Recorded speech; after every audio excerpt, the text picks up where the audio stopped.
Хятадын уламжлалт луутаж авийн баяраар иддэг өөрмөч амттныг зүнз гэдэг.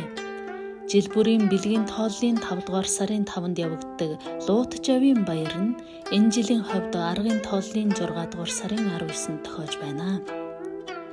Тус баярыг тэмдэглэх болсон түүх нь Байлдаан улсын Чүү улсын төрийн их түвшмэл Чүйюантай холбоотой юм а. Тэрээр мөхсөн төрийнхөө төлөө эмгэнэн мөрний усанд харайж амиа хорлсон бол ихтэй гашуутсан иргэд түүнээ бие чухчсыг загсны хоол болохгүй тулд навчинд бутаа ороож гол руу хайж байсан гэдгээ. Үүнээс хойш жил бүрийн бэлгийн тооллын 5 дугаар сарын 5-ны луутаж авийн баярыг ард нийтээрээ тэмдэглэх болжээ.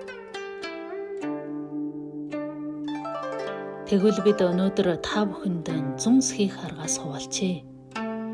Бөхтөр зүнс хийхэд зориулж 2-3 ширхэг навчийг нугалж ард талын дээш харуулж шүлхий бадаа бурчиг гахаа махаа нэмээд дараа нь бурчиг шүлхий бадаагаа нэмээд голд нь өөр нэг навч тавиад хоёр талаас нь доошоо нугалж эргүүлээд дахин нөгөө талын нугалнаа. Хамаг сүлд нь олсоор чанга орооно. Гурвалжин зүнс хийхэд зориулж навчаан дээш харуулан мушгиж өргөн ёроолтой болгоно.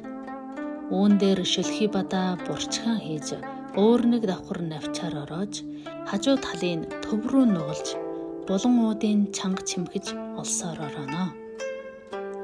Дөрвөлжин зүнс хийхэд зориулж навчийн хэвтэй чиглэлд доош нь нугалж өргөн ёроолтой болгоно. Шүлхий бадаа чавга бурчиг зэргээр дүүргэсний дараа навчийн дээш нь нугалж боогод олсоор орооно.